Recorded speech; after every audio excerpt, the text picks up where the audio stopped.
She stole my fiancé, my dress, and tried to fake a baby, the night before my wedding. But one lie exposed everything.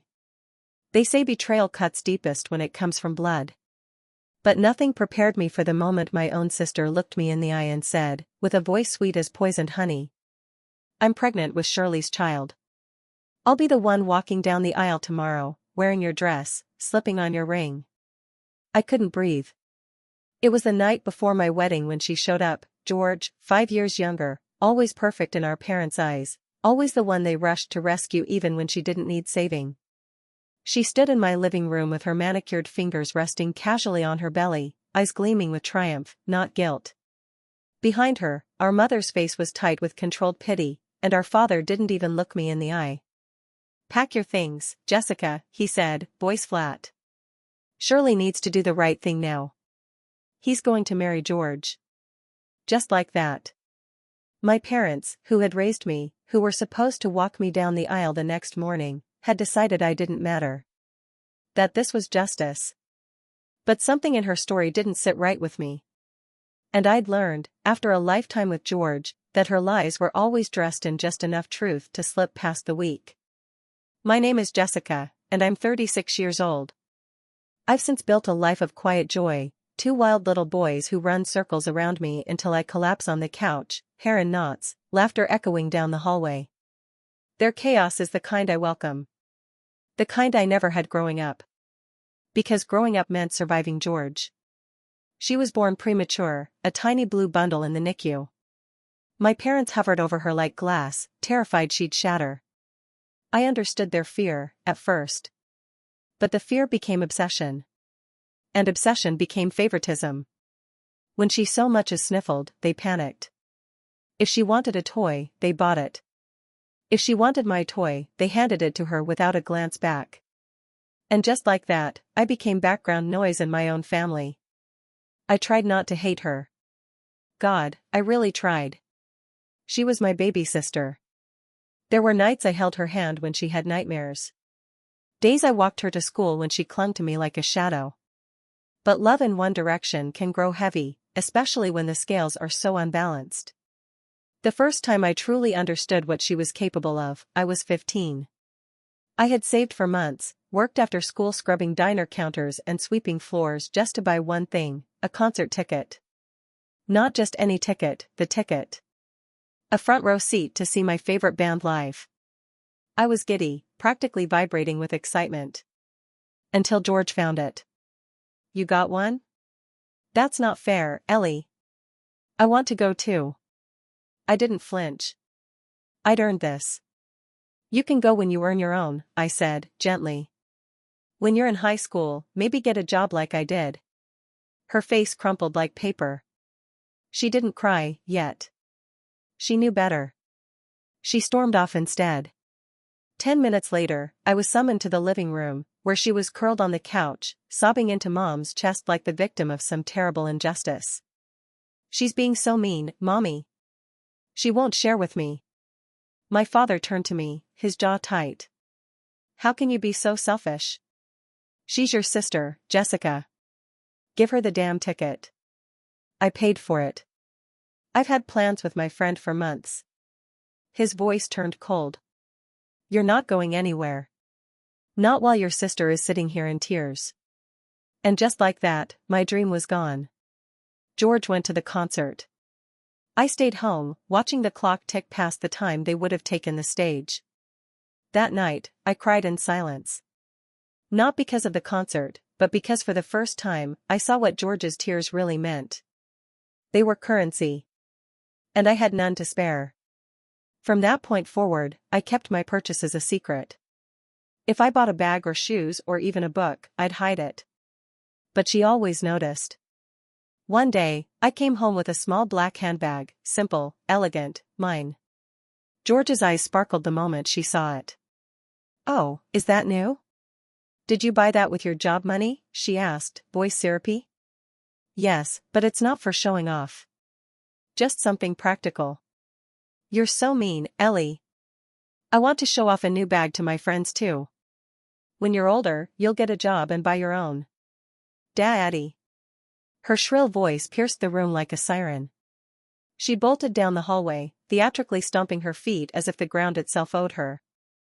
"Jessica, what now?" my father called out, already exasperated, with me, not her. "She wants my bag." I said no. "Why do you always have to make things difficult?" It wasn't a question. It was an accusation. One I'd grown used to. That moment, like so many others, was a scar. Not bleeding, but permanent. The kind you don't notice until one day, someone presses too hard. And now, years later, here she was again. Older. More beautiful. More dangerous. And with one sentence, she tried to take everything. But this time I wasn't 15. And I wasn't giving up without a fight. "Well, let her borrow it if she asks." That sentence, so casually uttered by my father, sealed my fate yet again. But I just bought it. I haven't even used it yet. "Then lend it to me this weekend," George chirped, flashing that sly, dimpled smile. "I've got plans with my girls." And like so many of my things before, the bag disappeared into her room and never returned. That's how it always went. If George saw it and wanted it, it became hers, no discussion, no return, no remorse. One possession at a time, she hollowed out my world. So when I finally turned 18 and headed to university, I escaped. For the first time in my life, I could breathe. My cramped apartment with its flickering bathroom light and second-hand furniture felt like a palace compared to the stifling favoritism I'd left behind. It was during those years of solitude and rebuilding that I met Shirley. We weren't studying the same thing. I was knee-deep in early childhood development while he was buried in editing workshops, but we crossed paths through a campus floral club. An odd place to fall into someone's orbit, but Shirley always said he liked the quiet serenity of arranging flowers. I found that oddly poetic. We were acquaintances at first, two people brushing shoulders during meetings. But after graduation, we ran into each other at an alumni mixer. I remember the way his eyes lit up with recognition as he said, "Jessica? It's been ages." A drink turned into 2. Then 3. Our laughter grew louder, our words softer. Beneath the warm haze of alcohol and old familiarity, something unexpected bloomed. Somewhere between the third round and his crooked smile, Shirley leaned in and said, "You know, back in college, I always had a thing for you." I blinked, surprised. His ears flushed pink. "God, sorry, I didn't mean to blurt that out." He rubbed the back of his neck awkwardly. "Do you, have a boyfriend now?" My heart stuttered, somewhere between delight and disbelief. I smiled, unsure if it was the wine or the years I'd secretly wished for this moment. "No," I admitted, feeling my cheeks warm. "And actually, I had a bit of a thing for you too." That was the beginning. 3 years passed in a heartbeat. We built something steady and kind. By the time we were both 26, talks of marriage stopped being hypothetical. It was time to meet the families. That meant I had to return to the house that had never quite felt like home. I called ahead. "Mom, I'm bringing someone. We're planning to get married." She sounded thrilled, of course. Dad gave his stiff, approving grunt. But my heart clenched as I imagined George's reaction. Would she sneer? Would she care? Surely, I told myself, she's grown past this. Surely, even she wouldn't stoop to stealing someone's fiancé. I believed it. I wanted to believe it. The day we arrived, the house looked unchanged, same creaky screen door, same floral curtains, same scent of overbrewed coffee and lemon polish. To my relief, George was out. That gave me a chance to exhale. Shirley charmed them all. Even my father managed a full sentence of approval. I saw my mother beam when Shirley praised her garden. For the first time in years, I felt something dangerously close to belonging. Then the front door slammed. "I'm home. Is Ellie still here?" The sound of her voice froze the air. Then she came into view, George, all sleek hair, glossy lips, and calculated enthusiasm. Her heels clicked against the hardwood like punctuation. "Oh, there you are," she chirped, eyes narrowing as they landed on Shirley. "Is this him? Your fiancé?" Shirley stood politely. "Nice to meet you." I'm Shirley. Wow, sis. Her voice purred as she circled to his side. You've got great taste. Shirley, you're so handsome. What do you do? I work as an editor, publishing. No way. That's, like, hot. You must be super smart too. She turned to me with mock innocence. Heather, I'm so jealous. I chuckled awkwardly, trying to brush it off. But then her gaze dropped to my hand. Oh wow, is that the engagement ring? I nodded. The diamond glinted as I tucked my fingers into my lap. I didn't like the look in her eyes. God, I wish I had that ring, she murmured. There it was. That sentence. The one that haunted my childhood. The one that always preceded something being stolen. My stomach twisted. She tilted her head. You're really getting married, huh? You're lucky, Ellie. I want a fiancé like him. So mature. So refined. Her eyes didn't leave Shirley's face. A chill crept down my spine. Don't say it. Don't say you want him. Don't even think it. I forced a smile. George, you'll find someone great one day. Someone who loves you for you. She sighed dramatically. Yeah, but I want someone like Shirley. She said his name like it was candy on her tongue. Her voice coy, her lashes lowered just enough. I saw Shirley stiffen slightly beside me, confused. I felt a pang of something sharp and cold. Is she testing the water? Or is this just how far she's willing to go? I had no answers. Only dread. Oh. That's right, Shirley, we were supposed to visit the venue today, remember? We're running late.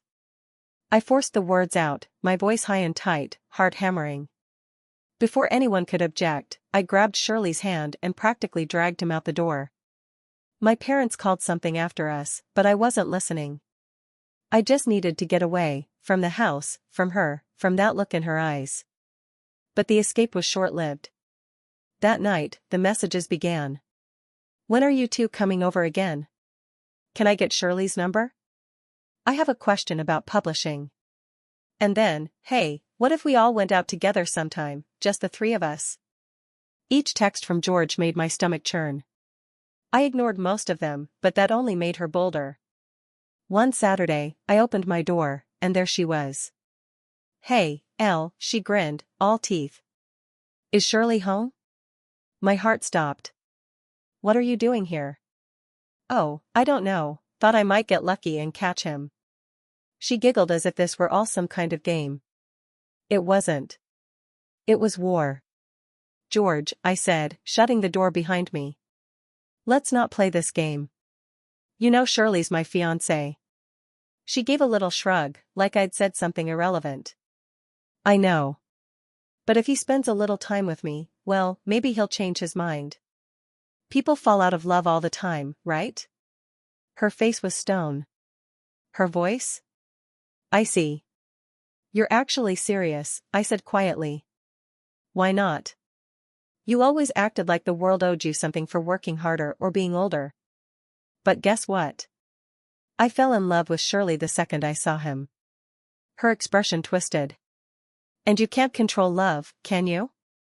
My hands curled into fists.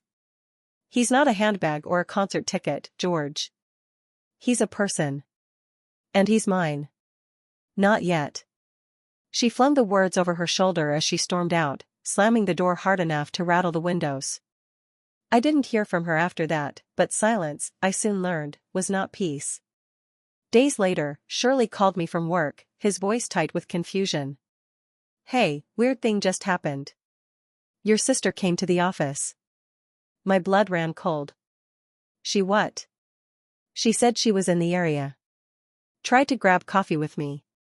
And then, Jessica, she linked arms with me. In front of my coworkers. Like we were close. He sounded shaken. Humiliated. That night, I told him everything. About the ticket. The bag. The tantrums. The way my parents always caved. And about the pattern George had, of wanting, taking, and discarding. Shirley listened quietly. And then, to his credit, he acted. He adjusted his schedule. Made excuses to avoid his desk. Took lunch with coworkers in groups. I watched the exhaustion settle into his shoulders, but he never once complained. Eventually, the visits stopped. The messages dried up. The eerie silence returned. We thought it was over. We were wrong. The eve of our wedding arrived like a dream. We'd survived venue stress, seating charts, fitting room disasters. Even George's quiet campaign of chaos. We had chosen our apartment together, painted the walls ourselves, debated over rugs, turned a hollow space into a home. There was peace in that shared labor. Safety in the mundane. I dared to believe we'd made it through. Then, ding-dong. The doorbell chimed, sharp and sudden. I opened it without thinking. And there they were.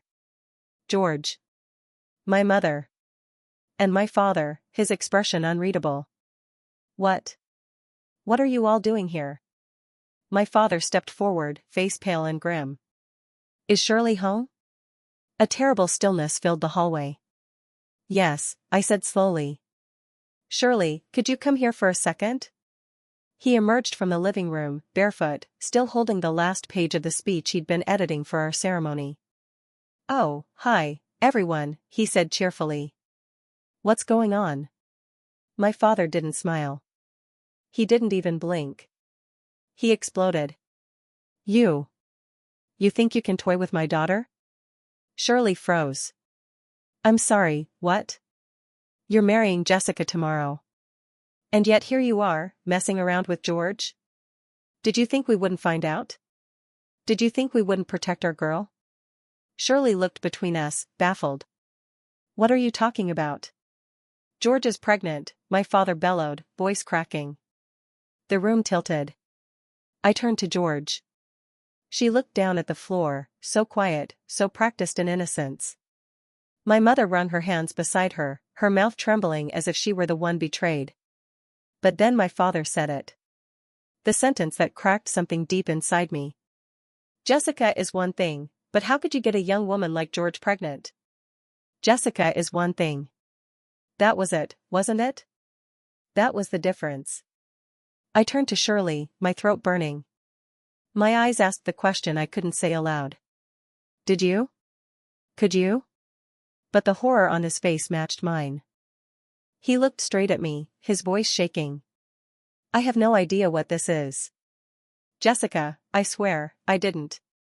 I'd barely spoken to her. You know I wouldn't. I did know. But now we had a war on two fronts, one of truth, and one of perception. And the storm had just begun. Shirley shook his head slowly, disbelief etched into every tense line of his face. This is absolutely insane. But George wasn't done. She turned to him with the kind of smile you'd expect from a girl getting a birthday gift, not from someone detonating someone else's future. Shirley, it's true. I'm pregnant. With your child. So you need to call off the wedding with Jessica. And marry me instead. The room didn't breathe. George, Shirley said, his voice tightening, what the hell are you talking about? She beamed. It's perfect, isn't it? I'm still about Jessica's size, so I can wear the dress. All the guests are coming anyway. Why waste a perfectly good venue, right? The ring, the ceremony, it can all stay the same. Just swap the bride. She looked at me with mock sweetness, as though she expected a laugh, a clap, approval. I stared back, frozen. Not from shock, but fury. And then the echo I dreaded came crashing down. That's the only choice left now, she declared brightly. Shirley needs to take responsibility. And just like that, my parents chimed in. Honestly, my mother said, voice trembling with a kind of manipulative sorrow, what else is there to do? A baby's involved now. Do you truly believe this? I turned to my father, my voice shaking not with fear but fury. You think she's telling the truth? You think she's not lying to you, again? He looked at George, not me. Always her. If she is pregnant, Jessica, we can't just ignore it. People will talk. At least if they marry, we'll preserve some dignity. And the apartment, well, of course, it belongs to them now. Jessica, you'll need to move out after the ceremony. My ears rang. It wasn't just the dress, or the venue. It was everything. The man I loved. The home we'd built. Years of sacrifices. Gone. No. Not this time. When I was a child, I'd given up because no one listened. But I wasn't a child anymore. And they were about to find out what happened when I fought back. I stepped forward. George, I said calmly, locking eyes with her, are you really pregnant? She nodded, confidence blooming like a weed. Of course I am. You just can't tell yet. I'm early. The doctor said I'm 2 months along. Shirley exhaled beside me, the corner of his mouth twitching as though he were barely holding back a laugh. I mirrored him, cold amusement rising up to battle the fury. 2 months? I repeated. She smiled wider, mistaking my tone for doubt she could exploit. Yes. I didn't even realize at first. I was so tired lately, and then I went in for a checkup, surprise. But it's true. It's yours, Shirley. I tilted my head slightly.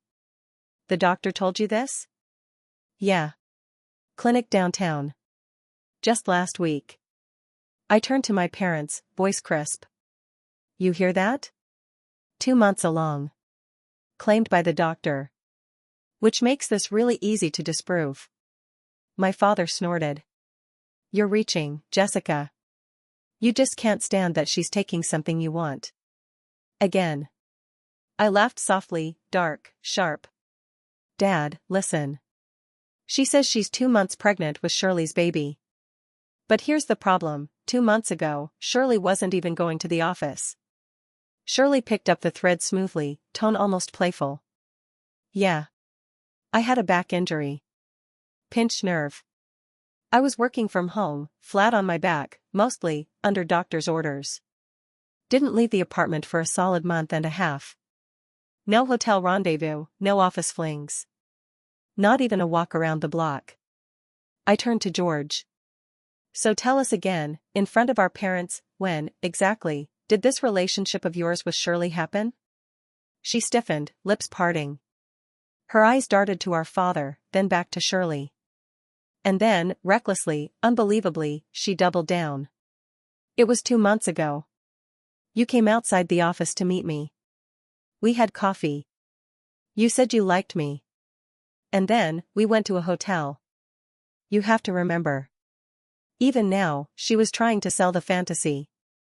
My father's face turned beet red. You went to a hotel with her? He barked at Shirley, as though the facts meant nothing compared to the performance. But Shirley remained composed, arms crossed, voice even. That's impossible. I didn't step foot in my office during that entire period.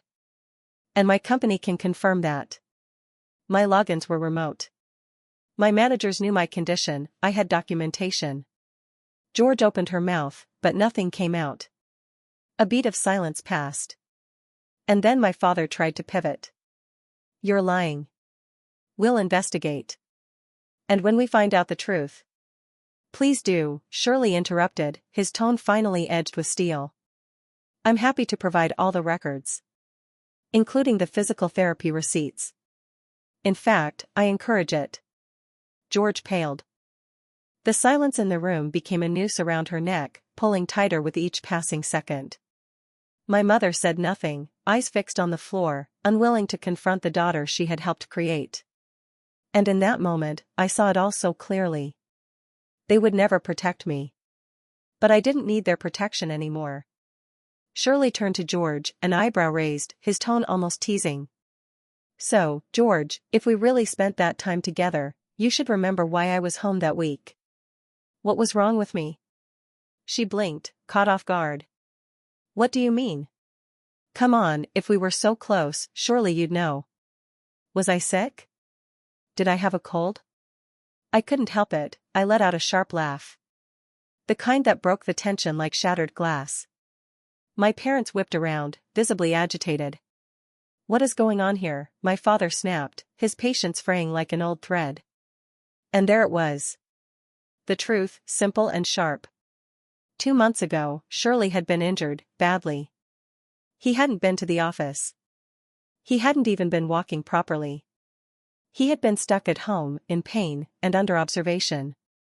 The timeline George had clung to was crumbling fast. Still, she wasn't ready to give up the fantasy. "Oh, that's right. I'm sorry. I got it mixed up," she backpedaled quickly, her voice breathy. "It wasn't outside his office, it was at his apartment. That's where I visited him." I folded my arms. "And how exactly did you know where he lived back then?" "He told me, of course.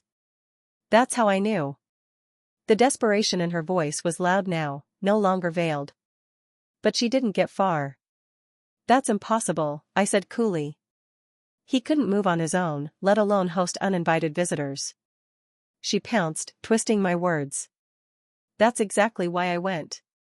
To take care of him. While I was nursing him back to health, well, one thing led to another." Shirley barked out a laugh this time, short, incredulous. My father turned crimson. "Shirley! This is your mess. What the hell do you think is so funny?" Shirley bowed his head, trying to compose himself. "I'm sorry, sir, but this story is so wildly absurd I can't keep a straight face anymore." Then he looked at me. I nodded. "Time to end this." He took a deep breath, turned to my parents, and said, "Look, I didn't want to have to say this out loud, especially to you both, but I think it's time we explain what really happened 2 months ago." I watched him steel himself, his jaw tightening slightly as he continued. "I told you I'd been injured, right? Well, the injury was, to a sensitive part of my body. For a man." He glanced downward, just briefly. My father's eyes widened. "Wait, what?" But George interrupted, clinging to her lie like a drowning woman to driftwood. "She's pregnant.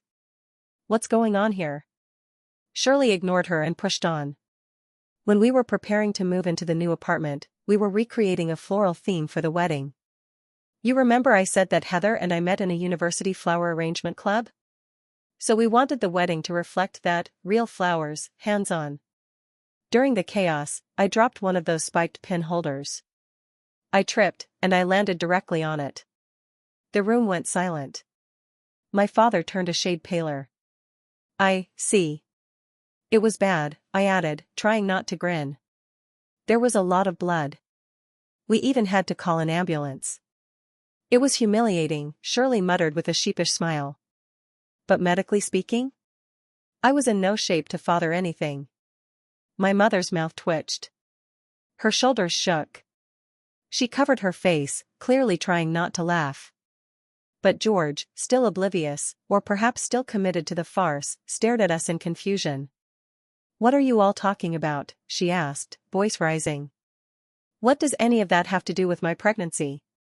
I turned to her, voice cold and cutting. "Oh, George. Do you not understand? Shirley's injury made it physically impossible for you to be pregnant with his child. That's what this has to do with your pregnancy." My father finally turned to her, face tight, jaw clenched. "Is this true?" he asked Shirley. Shirley nodded calmly. "You're welcome to call the clinic. I have full documentation, including a 2-week recovery plan that had me under strict rest and pain meds." The silence that followed was different now, no longer stunned, but ashamed. Even my father, who had stubbornly clung to the fantasy that George was some poor innocent girl caught in a scandal, seemed to deflate. He turned back to his daughter. "George, tell me honestly. Did you lie?" She flared up instantly. "Are you accusing me of being a liar now? Why are you all suddenly believing Heather over me? Just because she's playing the victim again?" I stared at her, heart hardened by years of sacrifice, silence, and stolen moments. Then I delivered the final blow. "Has anyone here actually seen proof that you're pregnant?" I asked calmly. "Mom? Dad? Did either of you take her to the doctor? See a test result? Even a receipt?" They both shook their heads, small, silent, ashamed. No test. No confirmation. Just George's word. And for once, that wasn't enough. I looked at George, really looked. Her makeup had started to smudge. Her shoulders trembled. But I'd seen this act before. And I was no longer a captive audience. George, I said quietly, but with steel in my voice, I'm going to ask you one thing. Just one.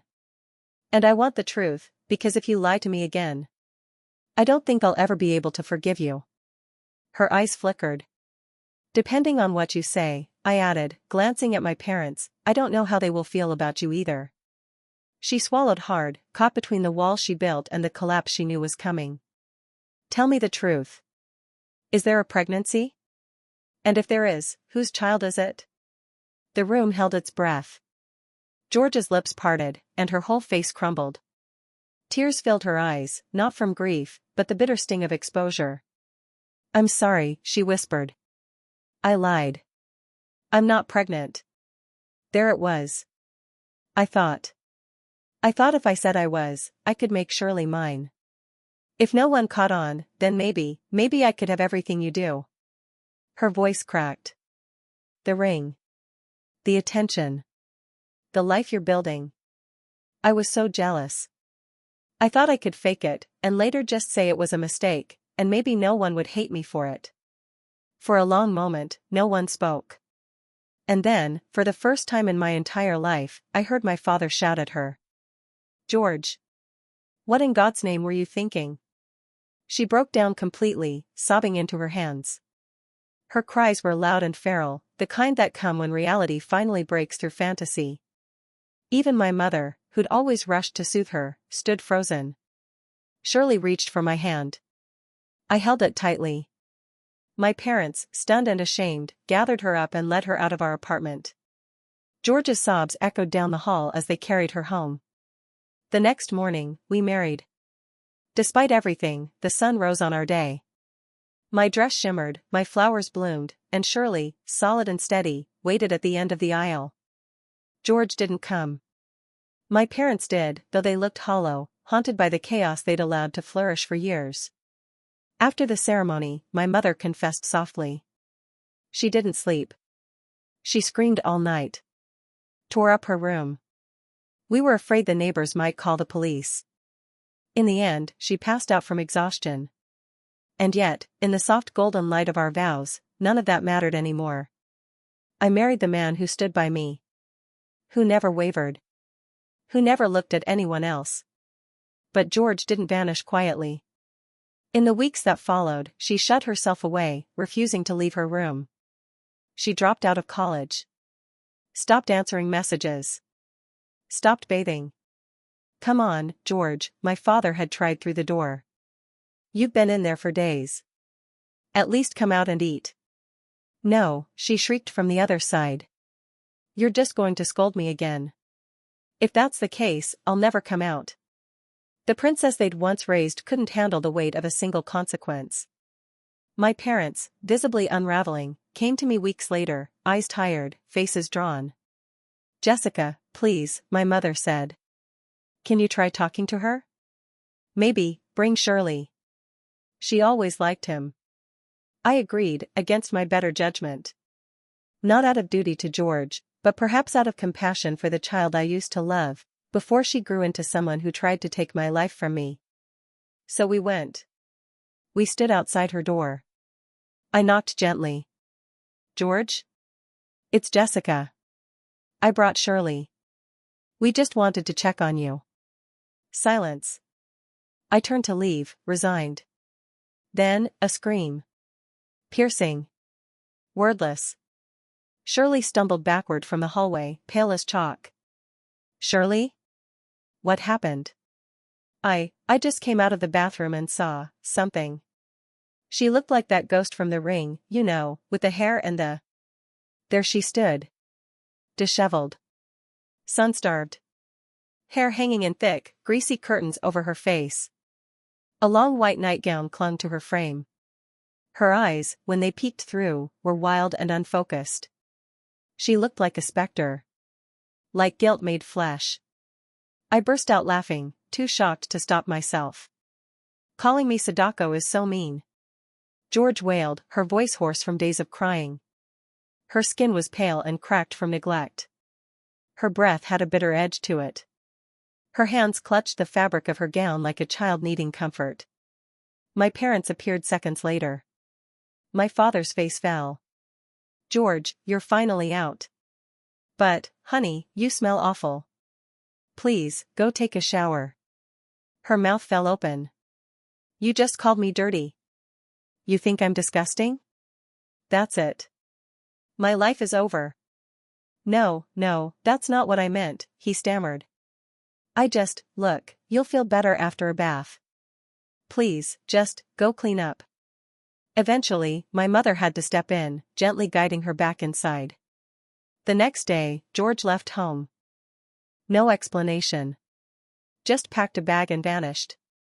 Apparently, she couldn't stand living under the same roof with the father who had scolded her, and worse, told her she smelled. That was the last we saw of her for a while. And though I should have felt anger, or triumph, or vindication, I didn't.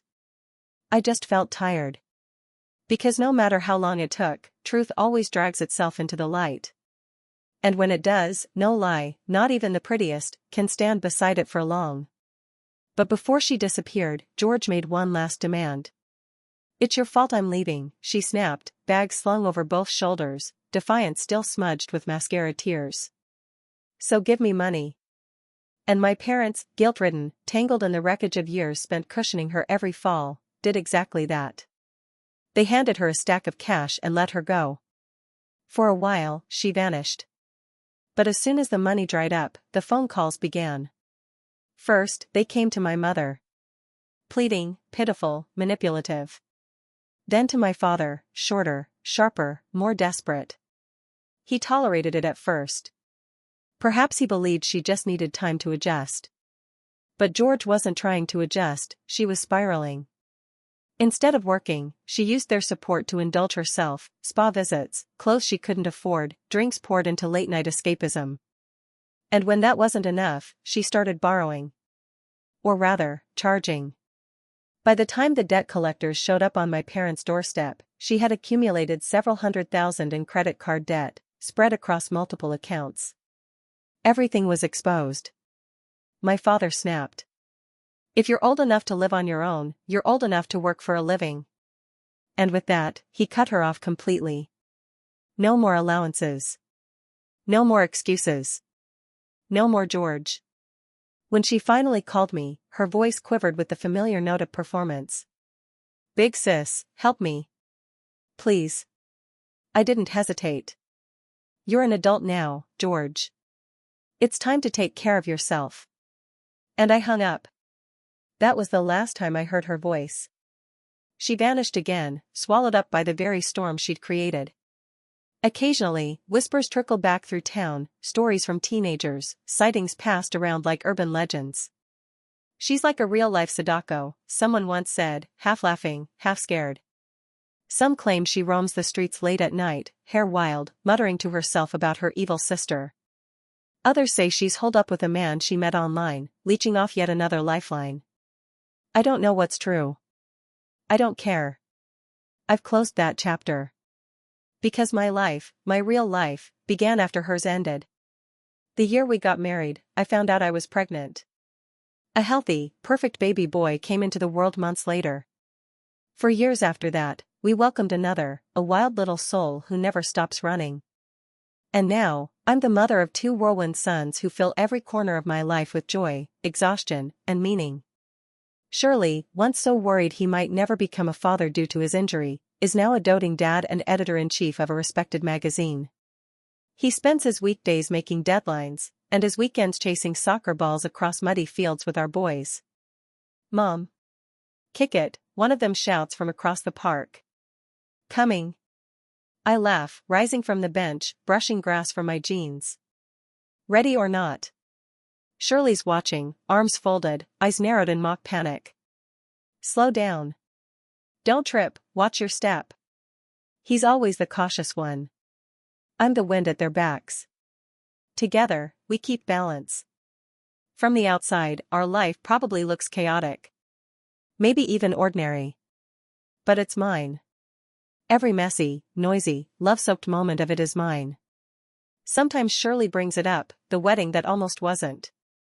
Can you believe your sister tried to hijack our wedding by faking a pregnancy? I smile, shaking my head. Oh, I can. That was very George. He chuckles, pulling me close, his voice warm in my ear. If we survived that, we can survive anything. And I believe him. Because this life we built, it wasn't handed to us. It was earned. Not through deception or manipulation, but through patience. Honesty. A love that bent without breaking. As for George, the stories will keep drifting in like rumors on the wind. But I won't go searching. I won't reopen that door. Her chaos no longer belongs in my story. Now, I sit in the grass, watching our boys chase each other under the afternoon sun. Shirley beside me. Laughter rising like music. The wind rustles the trees above us. The sunlight kisses my face. And in that soft, golden stillness, I feel it. Peace. At last.